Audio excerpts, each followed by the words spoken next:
Este programa es presentado por Doctor Asdrúbal Alfonso, cardiólogo intervencionista. Tu corazón merece lo mejor.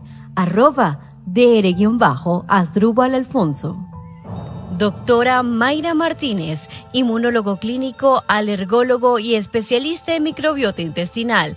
@DRA Mayra Martínez.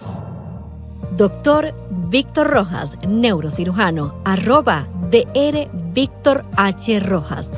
La sabiduría e inteligencia es parte de la evolución de un profesional.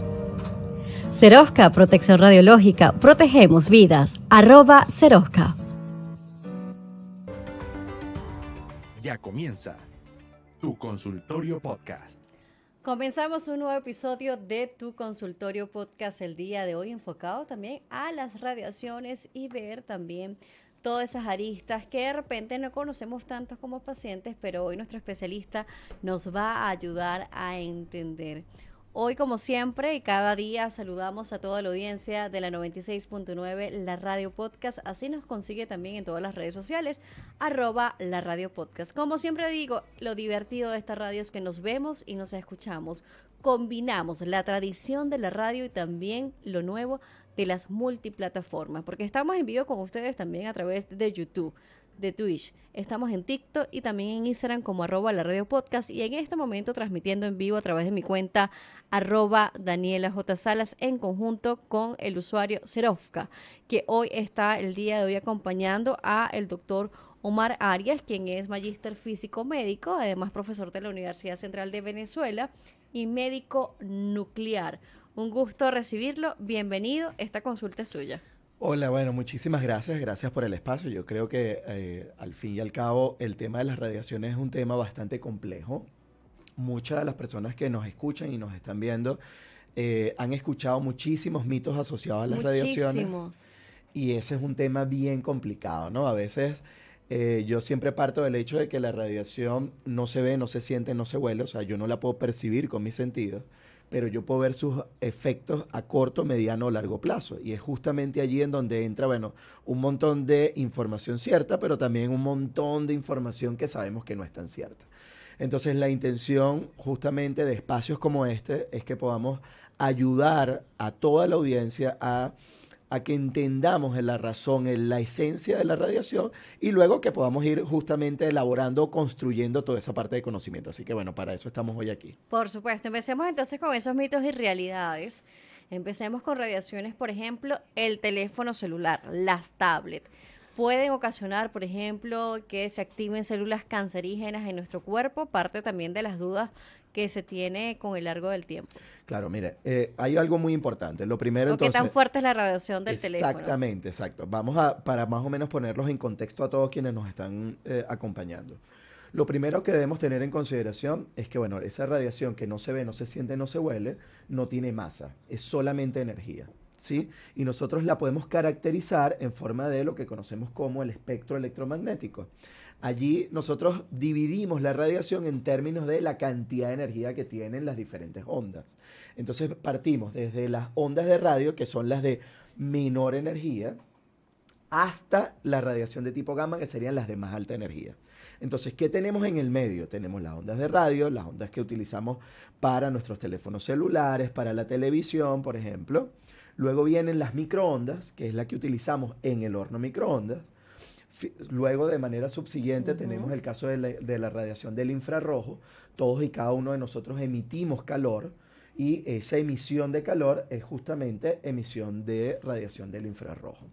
Luego tenemos la luz visible, que correspondería de todo lo que nosotros podemos ver o de todas las ondas que existen en el universo. Nosotros solamente con nuestros ojos nos permiten ver los colores del arco iris. Eso es lo que conocemos como luz visible, pero que también es energía. Luego tenemos una división que es lo que conocemos como la radiación ultravioleta, en donde la más famosa que conocemos es la radiación solar.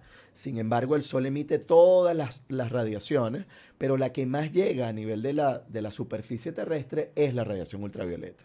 Entonces, es a partir de la radiación ultravioleta B y C, porque está dividida en A, B y C. A partir de la B es donde hablamos de que la radiación tiene tanta energía que cuando interactúa con un átomo de nuestro cuerpo, por ejemplo, genera iones. Entonces ahí es donde hablamos de radiación de tipo ionizante. Entonces, la radiación ultravioleta, los rayos X y los rayos gamma son los de más alta energía y son aquellos que nos pueden provocar daños mucho más significativos. ¿Qué significa esto? Podemos provocar efectos a largo plazo como por ejemplo la inducción de cáncer o la cancerogénesis.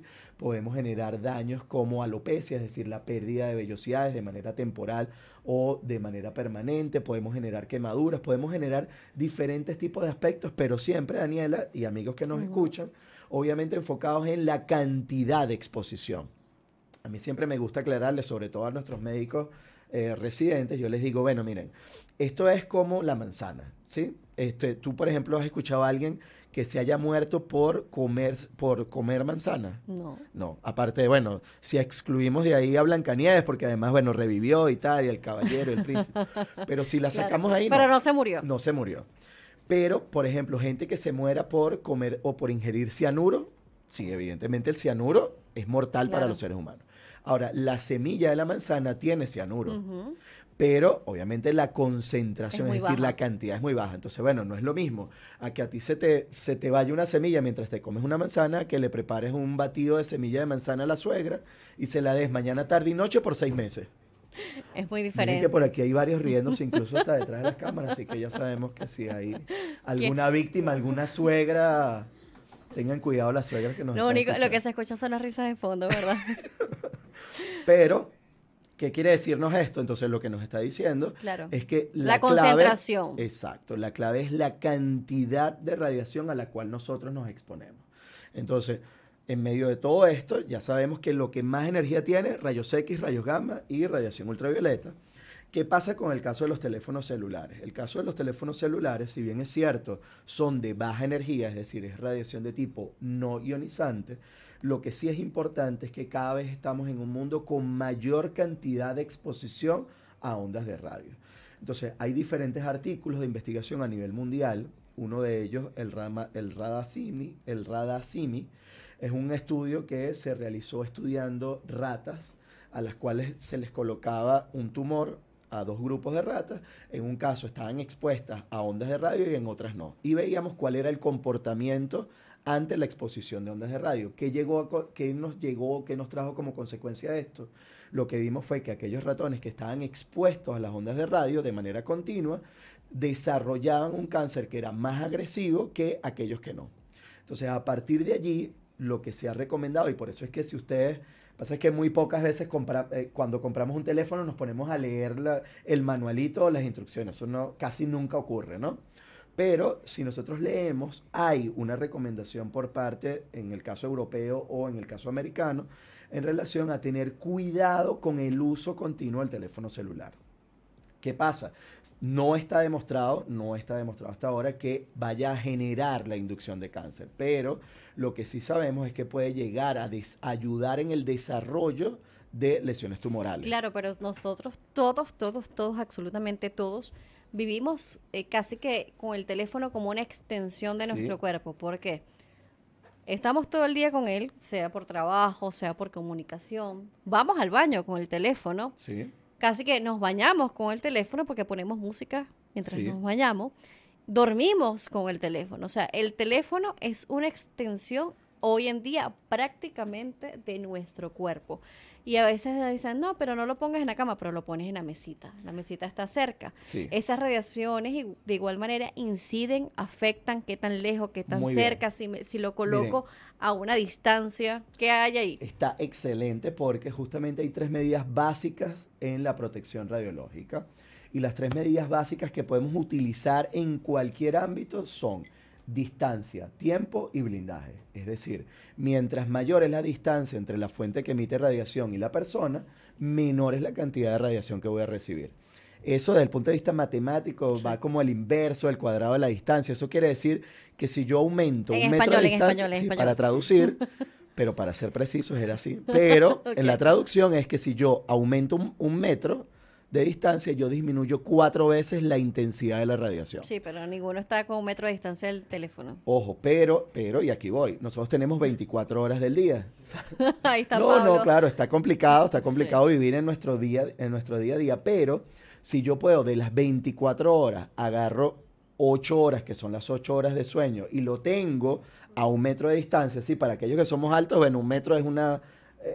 la Doctor, palma... lo pones difícil Exacto, a mí. sí, Me lo en pones tu muy caso un difícil. poquito más, pero bueno, calculamos más o menos que es 1 metro. Ok. Sí, si nosotros lo colocamos a 1 metro, estamos disminuyendo 4 veces la dosis de radiación por 8 horas, que al final es 1/3 del día. Entonces yo ya estoy disminuyendo la cantidad de radiación. ¿Qué ocurre? Para nosotros que estamos súper ocupados siempre, es aún más difícil la segunda parte, que tiene que ver con el hecho de que nosotros nos desplacemos, por ejemplo, que yo vaya en el carro hablando por teléfono, el hecho de que cuando yo salto de una antena a la otra, o sea, cuando ustedes van, Claro. ustedes nunca lo perciben, pero al final No, pero está saltando la señal. a veces pasa de que hay lugares en donde te salta Exacto. segundos la señal, no hay, Exactamente. regresa, que tú, aló, ¿me escuchas? Y la Exacto. gente, ahora sí. Exacto. Ese Ese salto de fragmento. señal entre antena y antena puede llegar a ser hasta 100 veces el pico, puede ser 100 veces la dosis de radiación a que yo estuviese estacionario. Por esa razón, la recomendación de la FDA es justamente que utilizar el teléfono cuando estás fijo en un lado, pero el problema es que el objetivo del teléfono es más bien cuando yo me voy moviendo, decir, mira, voy tarde, estoy llegando y tal, entonces claro. Claro, sin colocártelo en el oído, eso sí, Sí. tienes altavoz en Tener el altavoz, teléfono. Lo que exactamente, nos están por escuchando no es que el doctor dijo que sí, que No, hay que hablar por no, el no, teléfono no. mientras No, manejamos. mientras No, manejas.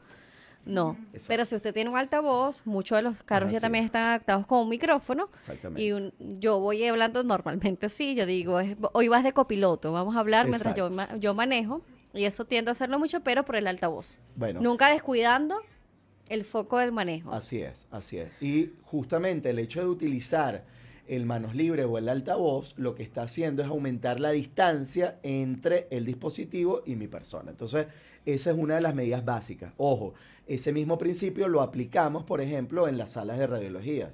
Es decir, si usted es acompañante de un paciente, por ejemplo, un paciente pediátrico, y va a estar allí para darle soporte, digamos, para que el niño no se mueva, etcétera, no tiene por qué estar pegado del niño. Es decir, yo puedo estar a 1 o 2 pasos largos y bueno, ya ahí estoy a 1 o 2 metros y de esa manera disminuyo la dosis de radiación que va a recibir esa madre que no tiene ningún beneficio. Entonces, esa medida, el tema de la distancia es súper básica y la utilizamos en todas las áreas Por que supuesto. tienen que ver con exposición. Juanpa dice por acá, mi abuela me decía siempre que no calentara la comida en el microondas porque era dañino. Entonces ahora yo siempre caliento en la cocina, pero puede usar o no el microondas. Mira, el tema del microondas es muy importante. Me faltan nada más 2 medidas, las voy a mencionar. Vamos a ver las Aparte de la medidas. distancia, tiempo y blindaje, ¿sí? Menos tiempo de exposición, menor cantidad de radiación y el blindaje, mientras mayor sea la cantidad de blindaje que coloco entre la fuente de radiación y mi persona, menor va a ser la exposición a la radiación, ¿sí? Esas serían las 3 medidas básicas. En el caso de del horno microondas, ¿qué ocurre? Fíjense que también aquí, por ejemplo, en la radio o en la televisión, a veces uno escucha, es que estamos en vivo y directo vía microondas. Sí. No es que la noticia sea caliente, sino que estamos justamente dentro de todo el espectro electromagnético, estamos justamente en el límite entre las ondas de radio y las de microondas. Estamos utilizando una radiación que en teoría se propaga más rápidamente, va a tener menos delay y por eso es que lo vemos de esa manera. Claro, ¿no? en que incluso tenemos equipos, por lo menos, Exactamente. que nosotros les llamamos la microondas. La microondas, claro. Y vamos con ese equipo que tiene una antena grandísima, ¿verdad? Ujú. Y eso nos permite conectarnos rápidamente con el canal, con la emisora, con lo que estemos. Y por eso nosotros decimos, no, estamos con la microondas. Exactamente, porque tiene más frecuencia y entonces Actualmente eso permite que eso vaya ha más rápido. disminuido muchísimo Sí. con la tecnología y las conexiones con los teléfonos inteligentes. Es así. Pero siguen Sigue los existiendo. microondas. Sí, sigue existiendo la microondas. Pero esa Ahora todos los reporteros están así como que ahora yo estoy transmitiendo con esto. Sí, sí. Pero ojo, no hay nada de qué preocuparse porque en el caso de las microondas, obviamente, ¿qué ocurre? Lo mismo que pasa en el horno. En el horno lo que ocurre es que ya ahora yo le entrego tanta energía, en este caso a la pasta, al arroz, lo que sea que esté calentando, que pongo a vibrar las moléculas del alimento. Y por esa vibración es que genero calor. ¿Qué ha ocurrido? Hay muchas investigaciones en donde, bueno, mira, la cantidad de nutrientes no se han perdido, de vitaminas no se pierden, etcétera. Hay una cantidad de factores que se han venido evaluando en alimentos calentados de manera regular, calentados de manera con el microondas y no ha pasado nada. Sin embargo, lo que sí es un punto importante es que con el caso de los carbohidratos, calentar la pasta o el arroz sí pudiera generar ruptura de parte de esas cadenas de carbohidratos y generar que los carbohidratos sean más difíciles de digerir. Eso es lo único que se ha logrado encontrar. Entonces, por eso es que a veces hay recomendaciones de algunos nutricionistas en no utilizarlo para ese tipo de cosas, ¿no?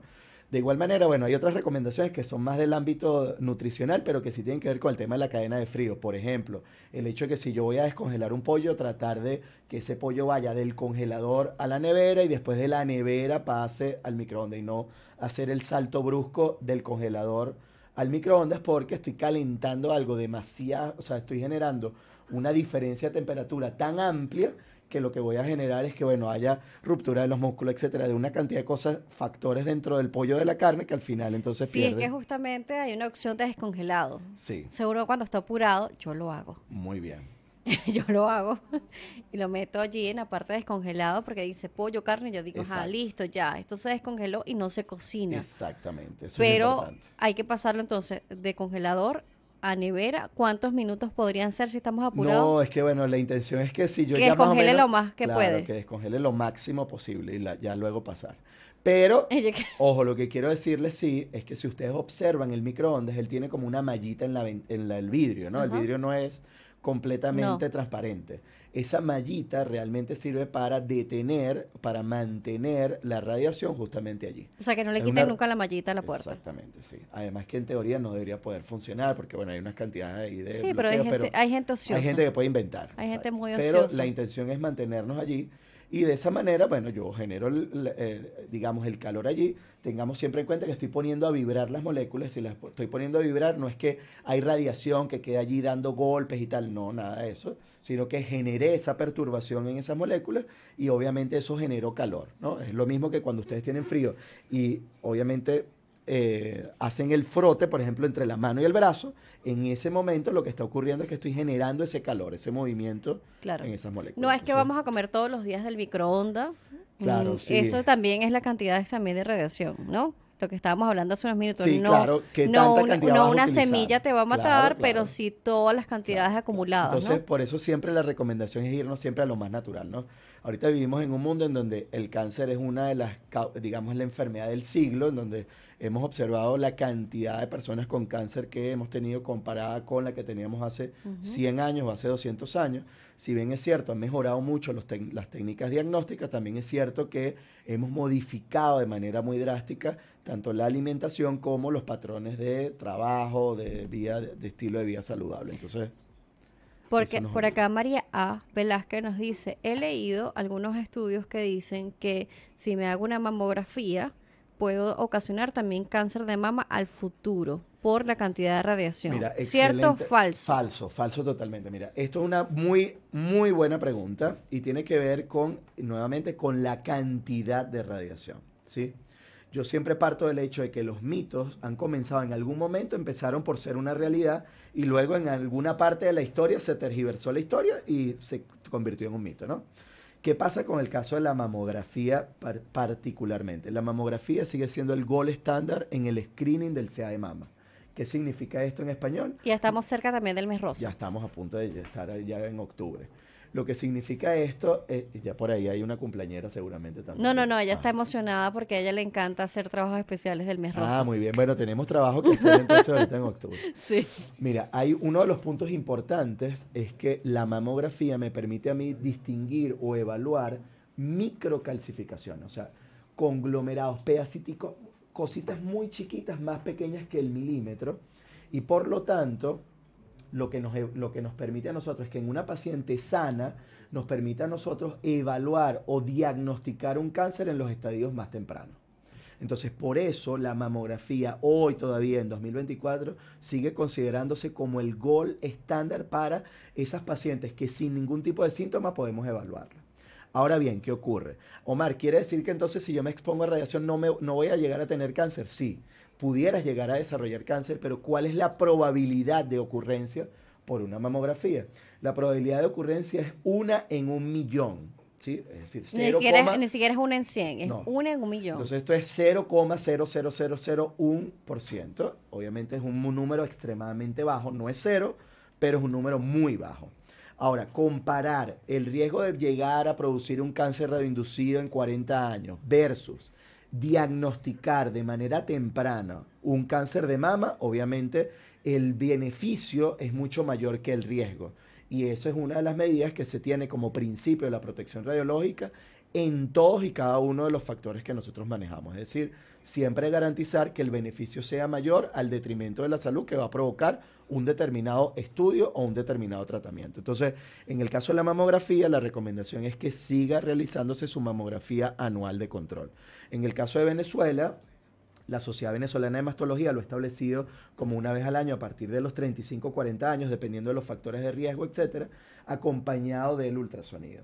En algunos otros países como México o España o Italia, en donde la política de Estado va en función de darle la mamografía gratuita a todas las mujeres, vemos que de los 40 hasta los 60 lo hacen bianual, cada 2 años, y luego a partir de los 60 cada año. Pero es una política de Estado, es una política estatal.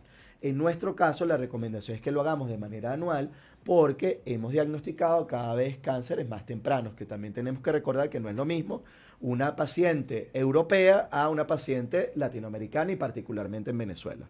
Entonces, diagnosticar tempranamente lo que nos garantiza es, por supuesto, no tener que eliminar la mama, ¿sí? No hacer la mastectomía o disminuir la probabilidad, por ejemplo, de tener que exponerla a un ciclo de quimioterapia, sino de que pudiese hacer o con cirugía mínimamente invasiva o con cirugía y radio o con alguna de esas combinaciones, dependiendo obviamente del estadio en donde lo consigamos. Pero mientras más pequeño sea el cáncer que podamos conseguir, es mucho mejor. De igual manera, y para complementar ese, ya que nos estaban preguntando sobre el tema de la mamografía, también siempre hay una duda que va en relación al protector de tiroides, porque por Facebook, que si en Doctor Oz, que si por WhatsApp le llegó una cadenita que decía, pide tu protector de mamografía antes. ¿Qué ocurre? Para que tengamos una idea. Las voy a poner a todas en contexto y así nos vamos a entender mejor. El tejido mamario, más o menos todo tiene la misma densidad, tanto el tejido fibroglandular como el adiposo, o sea, tanto la grasa como el tejido, digamos, conectivo allí de la mama. Tienen más o menos la misma densidad.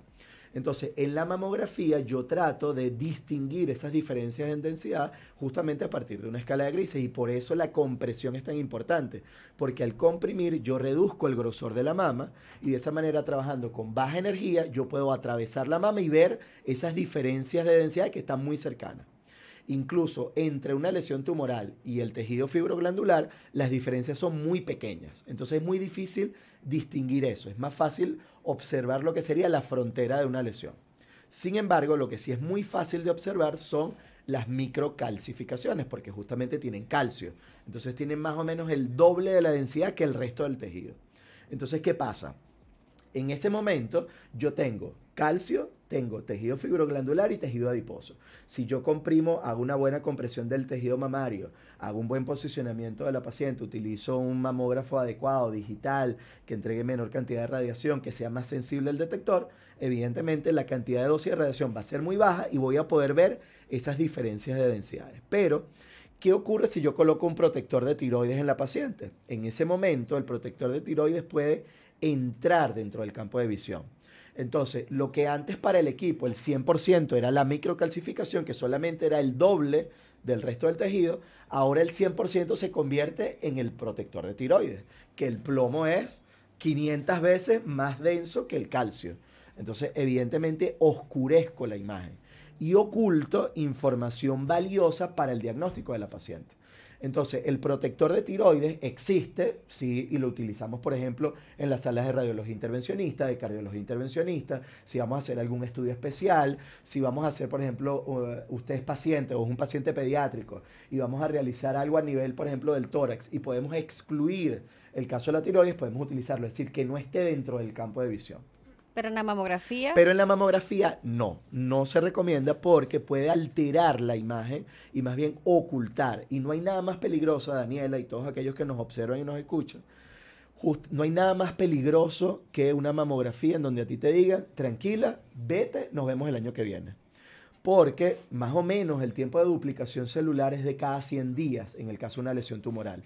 ¿Qué quiere decir eso? Que si yo tenía algo súper chiquitico, en 0,5 centímetros, y me dicen, no, tranquilo, tranquila, nos vemos el año que viene, esa lesión de 0,5 se transforma en una lesión a los 400 días se transforma en una lesión de 3 centímetros, en una lesión que ya la manera de atenderla es completamente distinta. Por supuesto. Entonces, allí la importancia obviamente de que no utilicemos el protector de Y tiroides para además es realizar un mamografía. examen anual, no es que lo vas a hacer Sí. todos los meses, entonces la radiación no va a ser constante, como bien nos explica Omar Arias, Así es. que es nuestro especialista del día de hoy. La consulta de hoy en tu consultorio podcast es de él. Vamos a ir a una pausa, doctor, Muy bien. porque nos tenemos que cumplir con nuestros clientes, así que ya regresamos. Omar Arias nos sigue acompañando de regreso, magíster en física médica, en médico nuclear y además profesor universitario en la Universidad Central de Venezuela. Nuestras redes, @la radio podcast, @Daniela J. Salas y @Serofka. Así consiguen también a nuestro especialista del día de hoy. Ya regresamos. Seguimos con más de este episodio de Tu Consultorio Podcast el día de hoy. Hoy hablando sobre radiaciones. Omar Arias nos acompaña, quien es físico médico, además profesor universitario y también médico nuclear. Nos está explicando en muchos aspectos que van desde nuestra vida cotidiana a estudios especiales en donde la radiación está presente. Como él dice, no la podemos ver, no la podemos oler, pero allí está. Vamos, antes de continuar con esta parte de la entrevista y de esta conversación, vamos a escuchar y ver la recomendación médica de la semana. Presta atención a la recomendación de la semana. Mi nombre es Omar Arias, magíster en física médica, especialista en toda la parte de protección radiológica y radiaciones. Y la recomendación de la semana va de la mano justamente de ser muy responsables en materia de las radiaciones. Entender que las radiaciones pueden generar un daño, las radiaciones sobre todo ionizantes, rayos X, rayos gamma, y para ello es muy importante entender que estamos trabajando con radiación de alta energía y que por supuesto tenemos medidas básicas que son distancia, tiempo y blindaje. De esa manera podemos protegernos y proteger a nuestros pacientes o a nuestros acompañantes. Por supuesto, vemos entonces esta protección. Por acá nos estaban preguntando también hace unos minutos sobre qué es mejor, freidora de aire o el microondas. Roldan-José nos hace esta pregunta. ¿Qué es más sano? Pregunta él. Sí, mire, muy bien. Eso también había sido una de las preguntas interesantes porque normalmente, ¿qué ocurre? Para que tengamos nuevamente idea. Microondas, estamos hablando de ondas más, digamos, con mayor energía de las que utilizamos en la radio y que por supuesto generan esa vibración de moléculas. ¿Qué pasa en el air fryer? En esa freidora de aire yo lo que hago es que el aire es el que caliento, ¿sí? Es decir, el que pongo a vibrar o a poner a vibrar es el aire y ese aire caliente es el que ahora por convección va a generar calor dentro de esa freidora de aire. Entonces, al final sí es más, digamos, más saludable porque y por eso además fue desarrollado en ese sentido, ¿no? Fue desarrollado como una búsqueda, una alternativa del microondas, porque además tenía la posibilidad de regular la cantidad o la intensidad de calor que yo iba a brindar dependiendo de lo que yo quería hacer. Entonces, obviamente en el microondas es verdad que yo puedo variar en algunos momentos, sobre todo el tiempo, pero el bateaje o la intensidad del campo es muy difícil modificarla. En cambio aquí no, aquí dependiendo, bueno, yo puedo hacer o el air fryer o poder descongelar, o sea, yo tengo como varias alternativas. Y cada una de ellas, si ustedes observan, tiene temperaturas diferentes. Sí.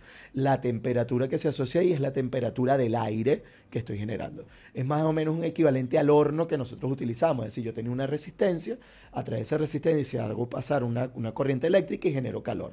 Y ese calor genera el calor o el ambiente cálido dentro del horno. Claro, y si nos excedemos del tiempo que viene también programado, podemos deshidratar mucho los alimentos. Eso sí también es como Sí. que la contraparte o la otra cara de la freidora de aire. Totalmente. Porque a veces, por ejemplo, nos estaba hablando de los carbohidratos con el Sí, microondas sí. y que no era muy recomendable calentar en el microondas carbohidratos, por ejemplo, la papa. Y vemos una opción que es la más famosa de la freidora del aire, que es la papa frita, Exacto. que es freír sin aceite, aceite. en teoría, porque igualito va una mini capita de aceite, si así lo deseas, pero si te pasas de ahí, deshidratas la papa, por ejemplo. Totalmente, es así. Y eso es uno de los puntos importantes. Pierde el sabor, pierde los Exactamente. nutrientes, Pero la siempre calidad. la deshidratación va asociada a ese calor porque estoy haciendo la evaporación de las moléculas de agua. Entonces, Porque nos pasamos del tiempo recomendado por la freidora, por ejemplo. es así. es así. Ya ahí viene programado por algo, ¿no? O sea, ya eso Exactamente, está claro, estudiado sí. de que se va a cocinar en ese tiempo, que es Es así. el proceso de cocción exacto y todo lo demás. Pero Así. bueno, ya saben, el microondas sin exceso, freidora de aire también sin exceso. Entonces, No es que vas a cocinar todos los exacto, días por en la favor, microondas. por favor, todos aquellos que nos están viendo, todos y todas las personas que nos están viendo tienen que tener en consideración estos factores. Entonces, Es que hay fíjate gente cómo... que cocina todos los días, hace el Sí, pollo, sí, todo. hace la carne, hace las papas, hacen todo en la freidora de aire. Primero por lo rápido, Sí, por la rapidez y la comodidad. Y segundo, porque creen que es más sano. sí. ¿Es más sano? Todos Es los más días. sano que el microondas, sí, pero siempre la recomendación es que podamos utilizar nuestra cocina normal, digamos, nuestra cocina convencional, y de esa manera vamos a tratar de mantener muchísimo mejor los alimentos, ¿no? Claro. Es decir, entender que hay cadenas de frío que tienen que mantenerse, entender que hay una cantidad de propiedades que debemos buscar de cuidar en el caso de los alimentos. Claro, en mi caso, mi freidora es distinta, parece un hornito. Ajá. La mía no entra Ok. como la que Como uno la vea, cesta, ujú. como una cesta, y parece que funcionara como un horno más que como Ok. una freidora. No sé. Habría que revisar Hay que los estudiarse. componentes Hay que estudiarse. de esa freidora. Pero bueno, fíjate cómo a lo largo de toda esta conversación ya hemos atravesado por parte del espectro electromagnético, es Sí. decir, ya hemos recorrido buena parte que tiene que ver con nuestra vida cotidiana, es decir, en el ámbito de la salud no utilizamos el caso del microondas o el caso de las ondas de radio dentro del sector salud. Importante sí aclararles a todos aquellos que nos están escuchando que a pesar de que uno o en nuestro cerebro podamos vincular ondas de radio con ultrasonido, no tiene nada que ver, ¿no? El ultrasonido es una onda mecánica, es decir, necesita un medio material para poderla transmitir. Y eso lo sabemos muy bien porque si le van a hacer un eco a su mamá o a su esposa o a usted si hicieron un eco, en algún momento le colocaron un gel. Sí. La intención del gel es que no pierda energía entre el transductor y la piel, porque en esa capita de aire hay pérdida de energía y por lo tanto no voy a ver también. Entonces la razón de ser del gel es justamente poder transmitir, conductor. exactamente, sí, transmitir esa onda mecánica a través desde el transductor hasta el paciente y cuando rebota, que también vaya del paciente al transductor para poderla traducir en imagen, se pueda tener con la menor pérdida posible de imagen. Entonces, fíjense que en el caso del ultrasonido, que lo podemos utilizar para terapia o para diagnóstico, allí estamos hablando de una onda mecánica. Necesita un medio físico para atravesarlo. Si lo queremos vincular con algo de nuestro entorno, por ejemplo, si estamos en la playa y ustedes ven una lancha a lo lejos, si estoy arriba del agua, bueno, la puedo ver, pero no escucho el motor. Pero si yo me sumerjo en el agua, me meto bajo el agua, automáticamente escucho el motor clarísimo. ¿Por qué?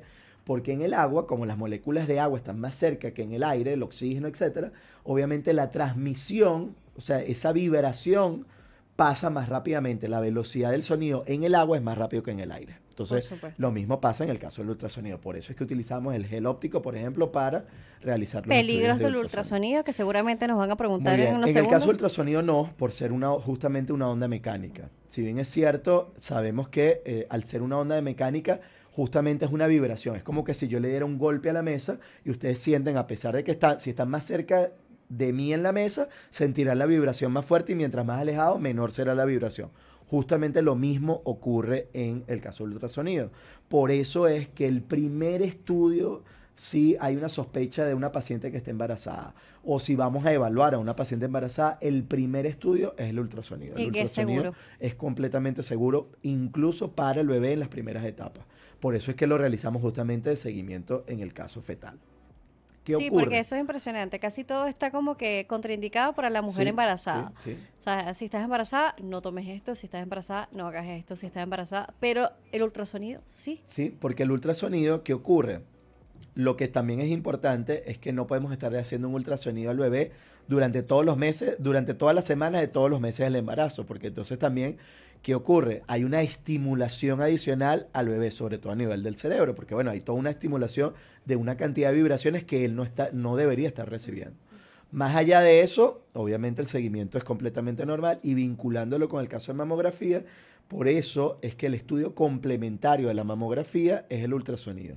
En pacientes más jóvenes de los 35 años, como tienen el tejido más denso, ¿qué quiere decir eso? Al ser más denso ese tejido mamario, es más difícil de identificar esos patrones o esas modificaciones que pudiésemos tener dentro de la mama. Y por ello, el ultrasonido es el estudio perfecto para las pacientes jóvenes. Entonces, realizamos el estudio de ultrasonido de base, de seguimiento de una mujer completamente, y a partir de los 35 o 40 años, dependiendo de los factores de riesgo, se realiza la mamografía de control anual como complemento del ultrasonido. Entonces es importante sí que lo tengamos en cuenta, que el ultrasonido lo podemos utilizar para muchísimas cosas.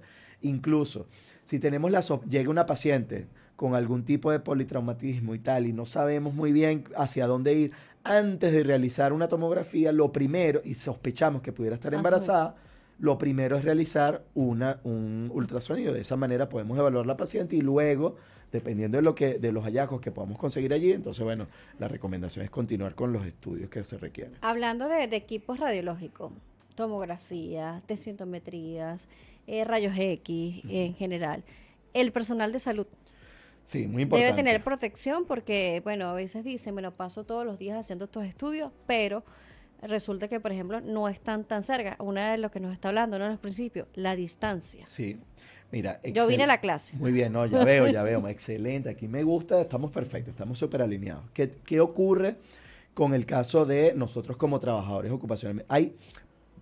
Nuevamente, vamos a contextualizarnos a todos y así empezamos desde la base. Cuando la radiación choca con nuestras moléculas, o sobre todo, por ejemplo, contra el ADN, hay varias opciones que pueden ocurrir. Una, genera un daño muy chiquitico, nuestras propias enzimas reparadoras corrigen el daño y la célula sigue normal. Ahí no pasa nada. Luego, tengo la posibilidad de que el daño sea tan grande, por ejemplo, rompo la cadena de ADN, desprendo bases nitrogenadas, y eso genera a que la célula vaya a apoptosis, muerte celular programada, que muera células. Y la tercera opción es que el daño sea muy pequeñito, las enzimas no logran repararlo al 100% y por lo tanto da lugar a una célula mutada, con una mutación, con un cambio dentro de la célula. Entonces, ¿qué ocurre? Lo más probable que ocurra es que en un paciente se puedan ver lo que conocemos como efectos determinísticos o reacciones tisulares nocivas, que son esa muerte celular. ¿Por qué? Porque se expone de manera directa a toda la radiación. Entonces hay mayor probabilidad de daño celular. En el caso de los trabajadores ocupacionalmente expuestos, esto es muy bajo, o sea, esta probabilidad es baja, a menos que trabajemos en quirófano, el caso de los cardiólogos intervencionistas o de los radiólogos intervencionistas. Pero hay equipos de protección para ellos. Ahí voy, sí existen, sí, tenemos que controlarlos, pero es muy importante considerar que ahí no está no hay grandes posibilidades de que eso ocurra en un trabajador, en una enfermera, un técnico, pero lo que sí es muy probable que ocurra es que nosotros recibimos pequeñas cantidades de radiación, pero durante toda nuestra vida profesional, o sea, durante 20, 30, 40 años. Entonces allí sí puede suponer un riesgo de generar un cáncer radioinducido en mucho tiempo. Entonces, ¿qué ocurre? Ante estos tres escenarios, tengo que buscar maneras de protegernos a nosotros como trabajadores. Y allí vamos. Las medidas básicas, como les dije, distancia, tiempo y blindaje. Lo primero, bueno, evidentemente, colocar una distancia entre la fuente emisora de radiación y la persona. Si estoy en el quirófano, la persona que va a realizar el procedimiento tiene que estar allí cerca, pero en el momento del disparo de rayos X, el resto del personal, el anestesiólogo, el personal de enfermería, hasta el mismo técnico, pueden dar un paso hacia atrás. Un paso largo hacia atrás equivale a 4 veces menor cantidad de radiación. Entonces, de esa manera disminuimos la radiación. Pero luego, recuerden que también teníamos el tiempo, bueno, tratar de acortar el tiempo de disparo. En algunos casos son algunos milisegundos, en otros casos, como radiología o cardiología intervencionista, podemos estar hablando de minutos o de horas. Y ahí hay cosas que no puedo controlar porque, bueno, depende del procedimiento. Pero el tercer punto tiene que ver con el blindaje. Si ustedes van a una sala de tomografía, de rayos X, la misma de mamografía, verán que yo tengo un blindaje físico, una estructura. O sea, el técnico está detrás de una consolita, ¿sí? En el caso de mamografía vemos que es un vidrio, ese vidrio está plomado. En el caso de rayos X o de tomografía están como en un cuartico, que ese cuarto y ese vidrio también están plomados. Claro, y hay que aclarar que ellos tienen esta protección por lo que nos está explicando el doctor Arias, que son esas microradiaciones diarias que pueden estar recibiendo constantemente y la cantidad de pacientes que vean. Así es. No es que, bueno, yo como paciente sí me expongo, pero tú como personal médico no. Muy bien. Es que eso genera también como mucha yo polémica. La tengo fácil para explicarles. Mira, esto es igual a que si yo me comparara manejando con alguien en la Fórmula 1, ¿no? ¿Qué ocurre? No es lo mismo el riesgo que yo tengo manejando a 60, 80 kilómetros por hora al riesgo que tiene una persona que maneja a 320 kilómetros por hora. Entonces, las medidas de protección que tienen los vehículos de Fórmula 1 son muchísimo más amplios que una persona que maneja 80. Pero Omar, pero yo también si choco 80 me pueden pasar cosas, sí. Y bueno, también hay protectores. Obviamente, cada uno tiene sus mecanismos de protección. Bueno, lo mismo pasa en el ámbito radiológico. Por ejemplo, si usted es un acompañante de paciente, está acompañando a alguien que se va a hacer un estudio, usted le deberían entregar un chaleco plomado, de manera tal de disminuir la cantidad de radiación que usted va a recibir. Si usted es un trabajador del ámbito de la salud, usted es una enfermera, instrumentista, técnico, usted es anestesiólogo o es cirujano o es ayudante del cirujano y está en el quirófano realizando un procedimiento o en una sala de hemodinamia o de intervencionista, usted debería tener un chaleco plomado, un protector de tiroides y unos lentes plomados. Esos son los mecanismos obligatorios de protección radiológica para todos aquellos que nos exponemos a radiación de manera directa. Ahora, ¿qué pasa?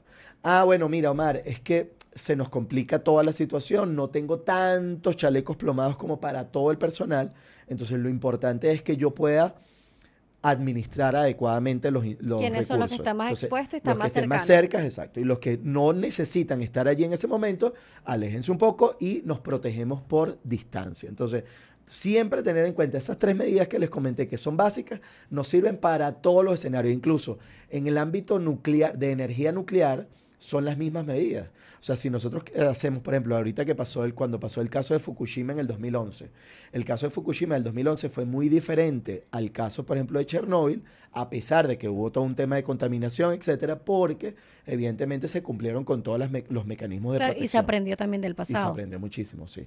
Entonces, claro, todas estas medidas nos sirven para cualquiera de estos escenarios y es muy importante que tengamos en consideración. Hay un factor adicional que, si bien es cierto, no protege de manera directa a nosotros los trabajadores, que es el caso del chaleco sí nos protege, es el dosímetro. El dosímetro es un aparatico, una especie de sensor o de detector de la radiación que nos permite medir con cuánta radiación hemos sido expuestos.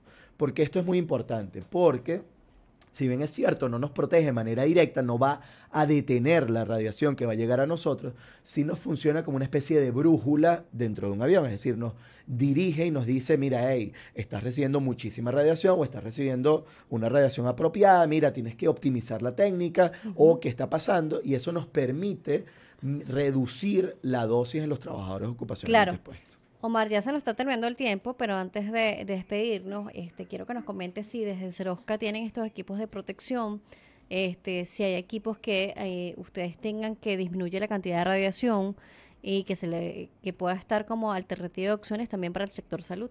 Sí, mira, ojo, normalmente a mí me gusta poco hablar de lo que nosotros llegamos a ofrecer después, pero sí es importante, sí, que sepa, bueno, nosotros disponemos, sí, del tema de materiales de blindaje, por supuesto, todo lo que tiene que ver con toda la parte de protección radiológica, pero yo creo que lo más importante que tenemos y además que tenemos para darles es justamente el tema del conocimiento. Yo creo fundamentalmente que en la medida en la cual todos hablemos el mismo idioma y todos estemos enfocados en qué es el deber ser y cómo debemos mejorarlo, yo creo que en esa misma medida estaremos más protegidos, tanto los trabajadores como nuestros pacientes. Y por eso está la parte de capacitación. Así es. Y bueno, siempre nos pueden buscar, está nuestro canal de YouTube, está completamente abierto, gratuito. Ahí pueden conseguir entrevistas con especialistas de todas partes del mundo, que hemos tenido la oportunidad de ir conversando y analizando diferentes aspectos desde resonancia de próstata multiparamétrica hasta protonterapia en el MD Anderson. Así que bueno, bienvenidos y sepan que allí pueden conseguir un montón de información. Como Serofca. @Serofca, sí. Ahí lo pueden conseguir en YouTube como Serofca.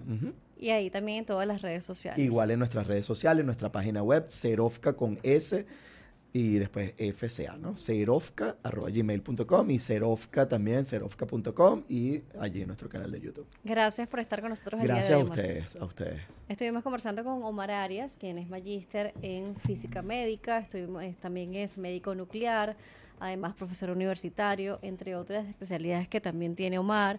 Bueno, nos ayuda a entender un poco desde lo cotidiano, por llamarlo de alguna manera, desde un teléfono, horno microondas, luces, radiaciones, hasta algo un poquito más complejo para nosotros, que es la parte médica y las radiaciones que podamos tener, pero también estar mucho más tranquilos y confiados que debemos hacernos nuestros estudios para un diagnóstico temprano, oportuno, para una mejor curabilidad, y no dejarnos ganar por el miedo de pensar de que esos mitos que nos envuelven cada día son reales. Entonces, siempre la información va a ganarle a la desinformación. Gracias por estar con nosotros, Omar.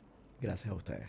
Nuestras cuentas, @laradiopodcast, así nos consiguen en las redes sociales. Pueden ver nuevamente este capítulo en nuestro canal de YouTube a través de La Radio Podcast, mi cuenta @AnilaJSalas, ya saben, @Serofka.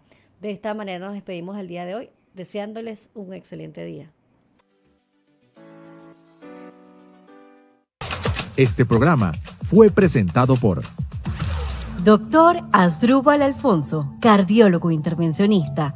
Tu corazón merece lo mejor. @DR_Asdrúbal Alfonso.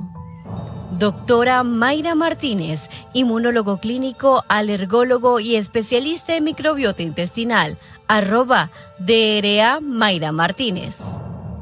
Doctor Víctor Rojas, neurocirujano. @DR Víctor H. Rojas.